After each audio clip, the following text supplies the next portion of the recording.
News night में आपका स्वागत है। न्यूज नाइट में आज हम बात करेंगे जम्मू कश्मीर और जूनागढ़ के भारत में विलय की कहानी का। आखिर भारत ने किस तरह इन रियासतों का भारत में विलय किया, जानने के लिए देखते रहिए न्यूज नाइट। 1947 में विभाजन से पहले देश में करीब 584 रियासतें थी, जिनका कामकाज राजा देखते थे। ये रियासतें 40% क्षेत्र और 23% आबादी को कवर करती थीं। जब अंग्रेजों ने देश का विभाजन किया तो देश को 2 हिस्सों में बांट दिया, एक था भारत और दूसरा पाकिस्तान। लेकिन इन सभी रियासतों को विकल्प दिया गया कि वे अपनी भौगोलिक स्थिति और आबादी की इच्छा अनुसार भारत या पाकिस्तान किसी एक में विलय कर लें। लेकिन तब नए बनने वाले भारत में 562 रियासतें आ रही थी। उनमें से 559 ने भारत में विलय स्वीकार कर लिया, लेकिन 3 रियासतों को भारत में मिलाना बहुत मुश्किल था। ये रियासतें थीं हैदराबाद, कश्मीर और जूनागढ़। इसके लिए भारत को सेना का सहारा लेना पड़ा। हैदराबाद में निजाम का शासन था। वहां सैन्य कार्रवाई के बाद हैदराबाद को भारत में मिलाया गया। वहीं 2 रियासतें ऐसी थीं जिनकी भौगोलिक सीमाएं पाकिस्तान से लगती थीं, लेकिन उनके हालात कुछ अलग थे। ये रियासतें थीं कश्मीर और जूनागढ़। भारत की आज़ादी की घोषणा होते ही जम्मू कश्मीर के महाराजा हरी सिंह ने स्वाधीनता की घोषणा कर दी। उन्होंने कहा कि कश्मीर न तो भारत में मिलेगा और न ही पाकिस्तान में। हम इन दोनों देशों के बीच एक नया देश बनाएंगे। हरी सिंह 1925 में कश्मीर की गद्दी पर बैठे थे। वह अपना ज्यादातर समय बम्बई के रेस कोर्स और अपनी रियासत के बड़े जंगलों में शिकार पर बिताया करते थे। कश्मीर में उनके सबसे बड़े विरोधी शेख अब्दुल्ला थे। उनका जन्म एक शॉल बेचने वाले व्यापारी के घर हुआ था। शेख अब्दुल्ला ने अलीगढ़ मुस्लिम विश्वविद्यालय से MSc की थी। शेख अब्दुल्ला पढ़ाई में बहुत तेज थे और शानदार वक्ता थे। शेख अब्दुल्ला अपनी बातों को तर्कों और तथ्यों के आधार पर रखना जानते थे। लेकिन इन सभी योग्यताओं के बाद भी उन्हें नौकरी नहीं मिली, तो उन्होंने एक प्राइवेट स्कूल में टीचर की नौकरी शुरू कर ली। जम्मू कश्मीर में प्रशासन में बहुत संख्यकों का बोलबाला था, इसलिए उन्होंने सवाल उठाना शुरू कर दिया कि इस सूबे में अल्पसंख्यकों के साथ ऐसा सलूक क्यों हो रहा है। 1932 में शेख अब्दुल्ला ने महाराजा के खिलाफ बढ़ रहे असंतोष को देखते हुए ऑल जम्मू कश्मीर मुस्लिम कॉन्फ्रेंस का गठन किया और 6 साल बाद उन्होंने इसका नाम बदलकर नेशनल कॉन्फ्रेंस रख दिया। इसमें हिंदू और सिख समुदाय के लोग भी शामिल होने लगे। इसी समय शेख अब्दुल्ला ने जवाहरलाल नेहरू से नजदीकियां बढ़ा ली और ये दोनों नेता हिंदू मुस्लिम एकता और समाजवाद पर एक मत थे। नेशनल कॉन्फ्रेंस और कांग्रेस में नजदीकियां बढ़ने लगी। 1940 में शेख अब्दुल्ला कश्मीर के सबसे लोकप्रिय नेता बन चुके थे। कई बार वह जेल भी गए। आज़ादी से पहले शेख अब्दुल्ला ने कश्मीर में राजतंत्र की जगह लोकतंत्र लाने की वकालत की। इसके लिए उन्हें जेल में डाल दिया गया था। महाराजा हरी सिंह के मन में स्वतंत्र होने की भावना पनपने लगी थी। वो कांग्रेस से नफरत करते थे, इसलिए भारत में शामिल होने के बारे में सोच भी नहीं सकते थे। लेकिन बात ये भी थी कि अगर वे पाकिस्तान में शामिल हो जाते तो उनके हिंदू राजवंश का खात्मा हो जाता। 27 सितंबर 1947 को नेहरू ने सरदार पटेल को कश्मीर की खतरनाक और बिगड़ती हुई स्थिति के बारे में पत्र लिखा, क्योंकि उन्हें खबर मिली थी कि पाकिस्तान बड़ी संख्या में कश्मीर में घुसपैठियों को भेजना चाहता है। इस दौरान 25 सितंबर 1947 को महाराजा ने शेख अब्दुल्ला को जेल से रिहा कर दिया। जहां तक महाराजा हरी सिंह का सवाल है, वह अब भी आजाद कश्मीर के सपने देख रहे थे। 12 अक्टूबर को जम्मू कश्मीर के ने दिल्ली में कहा था कि हम भारत और पाकिस्तान दोनों के साथ दोस्ताना संबंध कायम रखना चाहते हैं। उन्होंने कहा कि महाराजा की इच्छा कश्मीर को पूर्व का स्विट्जरलैंड बनाने की है। उन्होंने कहा कि केवल एक ही चीज हमारी राय बदल सकती है, वो ये है कि अगर दोनों देशों में से कोई भी हमारे खिलाफ शक्ति का इस्तेमाल करता है तो हम अपनी राय पर विचार कर सकते हैं।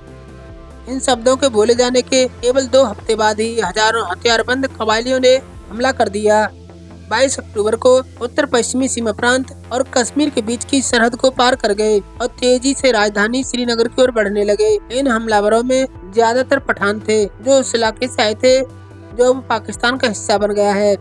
इन कबायली विद्रोहियों ने बारामूला में बड़ा उत्पात मचाया और लूटपाट की और महिलाओं लड़कियों से दुष्कर्म किया। 24 अक्टूबर को महाराजा ने भारत सरकार को सैनिक सहायता का संदेश भेजा। अगले दिन दिल्ली में भारत की सुरक्षा समिति की बैठक हुई और बीपी मेनन को जहाज से तुरंत श्रीनगर रवाना किया गया।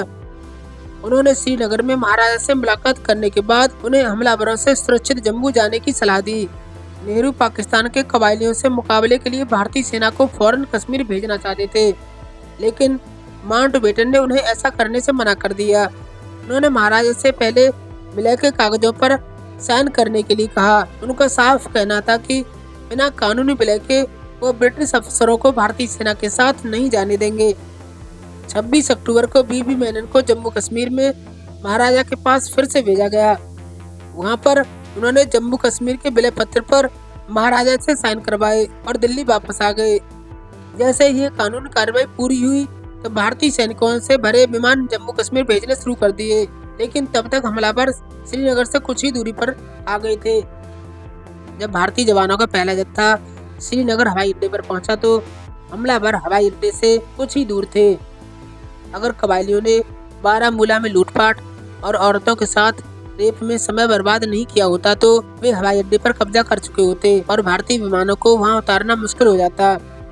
इस दौरान महात्मा गांधी ने सेना की कार्रवाई का समर्थन किया था और कहा कि अगर किसी समुदाय की रक्षा करने में कायरता आड़े आ रही हो तो उसे बचाने के लिए लड़ाई का सहारा लेना कहीं बेहतर है। इसके बाद भारत ने उरी तक के क्षेत्र को कबायलियों को खदेड़ते हुए अपने कब्जे में ले लिया। कश्मीर को लेकर दोनों देशों में तनातनी चरम पर थी। ये तब तक जारी रही जब पाकिस्तान के प्रधानमंत्री लियाकत अली संयुक्त सुरक्षा समिति की बैठक में भाग लेने के लिए दिल्ली आए थे। लियाकत अली और नेहरू इस बात पर सहमत हो गए कि पाकिस्तान कबायलियों को लड़ाई बंद करके जल्दी से जल्दी वापस लौटने के लिए कहेगा और भारत भी अपनी ज्यादातर सेना हटा लेगा और संयुक्त राष्ट्र संघ को जनमत संग्रह के लिए एक कमीशन भेजने के लिए कहा जाएगा। माउंटबेटन की सलाह से ही भारत इस मामले को संयुक्त राष्ट्र में ले गया, लेकिन ये बहुत बड़ी भूल साबित हुई। बहुत से भारतीय नेता इस मामले को संयुक्त राष्ट्र में ले जाने के पक्ष में नहीं थे, क्योंकि उन्हें आशंका थी कि ब्रिटेन पाकिस्तान का साथ देगा और हुआ भी ऐसा ही। अमेरिका और ब्रिटेन ने मिलकर कश्मीर में जनमत संग्रह होने तक कश्मीर को संयुक्त राष्ट्र के नियंत्रण में लाने की मांग की। यही कारण है कि भारत पाकिस्तान का विवाद आज भी बना हुआ है।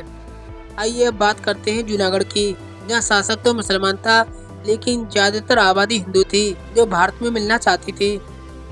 जूनागढ़ में नवाब मोहम्मद महाबत खान और दीवान शाह नवाज भुट्टो की मंशा हिंदू बहुसंख्यक आबादी के बावजूद पाकिस्तान में विलय की थी। मोहम्मद अली जिन्ना ने उन्हें पाकिस्तान में विलय के लिए बड़े बड़े सपने दिखाए थे।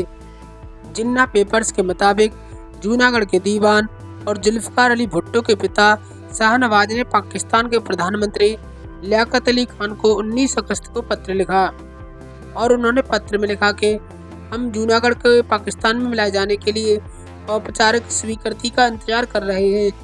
मुझे खुशी होगी कि अगर आप इसे जल्दी से जल्दी अमली जामा पहना सकें। इस मामले में देरी होते देख शाहनवाज ने 4 सितंबर को जिन्ना को फिर से पत्र लिखा और दिल्ली में किए गए वादे को याद दिलाया। उन्होंने पत्र में लिखा कि पाकिस्तान नहीं चाहेगा कि जूनागढ़ उससे छिटके और वेरावली कराची से बहुत ज्यादा दूर नहीं है। जिन्ना ने जवाब दिया कि कल हम कैबिनेट मीटिंग में इस बारे में विचार विमर्श करेंगे। पाकिस्तान ने 8 सितंबर को पाकिस्तान जूनागढ़ समझौते की घोषणा की। इसमें कहा गया कि जूनागढ़ के शासक पाकिस्तान में विलय को तैयार है। नेहरू ने इसका विरोध करते हुए 12 सितंबर को लियाकत अली खान को पत्र लिखा और कहा कि जूनागढ़ की 80% आबादी हिंदू है और लोगों की राय लिए बिना और जूनागढ़ को पाकिस्तान में मिलाना ठीक नहीं है। इस तरह भारत सरकार ने जूनागढ़ के पाकिस्तान में विलय को सहमति नहीं दी। इस विलय का कोई संवैधानिक आधार नहीं बनता है। ये मामला जूनागढ़ भारत के बीच बनता है। इसके बावजूद 15 सितंबर 1947 को जूनागढ़ ने पाकिस्तान के साथ विलय को औपचारिक तौर पर स्वीकार कर लिया। इसके बाद भारतीय फौजों की रवानगी शुरू हो गई। भुट्टो को खतरा समझ में आ गया और उन्होंने 16 सितंबर को लियाकत से मदद मांगते हुए कहा कि कम से कम हमें आप ये तो बताइए कि आप हमें किस तरह की मदद दे रहे हैं, हमें किस तरह से कार्रवाई करनी चाहिए। भारत जूनागढ़ में सैन्य कार्रवाई करने के लिए तैयार था। दिल्ली में केवल ये मुद्दा था कि कार्रवाई कैसे की जाए। HP हडसन की किताब द ग्रेट डिवाइड के मुताबिक माउंटबेटन ने किंग को रिपोर्ट दी कि जूनागढ़ के मामले पर विचार के लिए शाम को एक कैबिनेट मीटिंग बुलाई जाएगी। मुझे कैबिनेट के सदस्यों ने मीटिंग से पहले सूचित किया है कि वो इस फैसले पर पहुंच चुके हैं कि सैन्य कार्रवाई एकमात्र जवाब है। जिन्ना ने भारतीय फौजों की हलचल की शिकायत माउंटबेटन से की।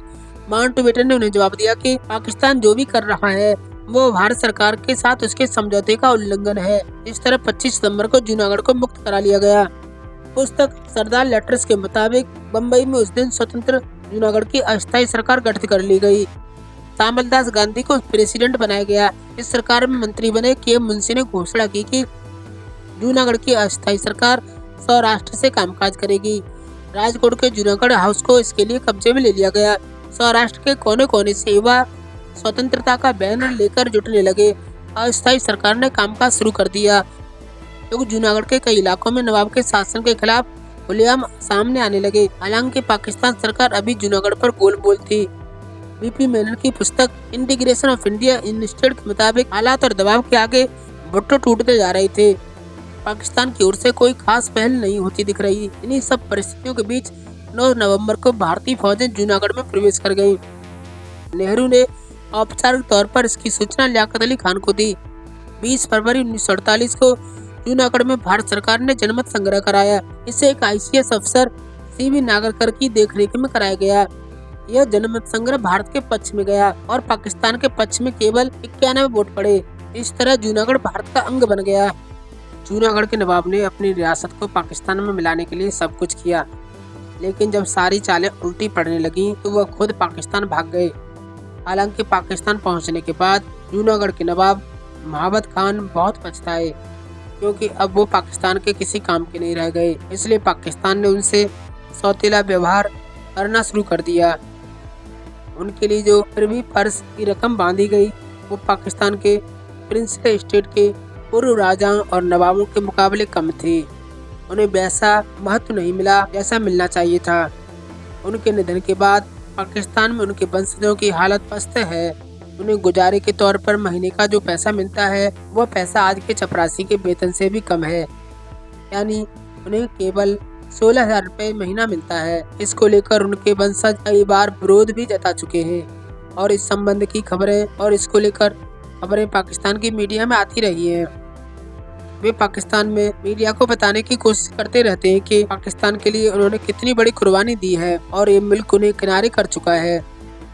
अब पाकिस्तान के कराची शहर में नवाब महाबत खान के जो तीसरे वंशज रह रहे हैं उनका नाम है नवाब मोहम्मद जहांगीर खान। कुछ समय पहले उन्होंने पाकिस्तान में कहा था कि अगर उन्हें पता होता कि पाकिस्तान जाने के बाद उनका मान सम्मान सब कुछ खत्म हो जाएगा तो वे कभी भारत छोड़कर नहीं आते। अब नवाब के परिवार का हाल ये है कि मौजूदा पाकिस्तान सरकार उन्हें अन्य राज परिवारों के समान न तो मान सम्मान देती है और न ही किसी गिनती में गिनती है। उनके मन में खटास इस बात की भी है कि अपने जिस वजीर के उकसावे में आकर वे पाकिस्तान भागे, उस वजीर का परिवार पाकिस्तान का प्रमुख राजनीतिक परिवार बन गया। ये परिवार वही है जिससे पाकिस्तान के प्रधानमंत्री जुल्फिकार अली भुट्टो और उनकी बेटी बेनजीर भुट्टो है। बेनजीर का बेटा बिलावल अली भुट्टो पाकिस्तान का विदेश मंत्री भी रहा है और उनकी पार्टी मौजूदा सरकार में अहम भूमिका भी अदा कर रही है। Bureau report news night.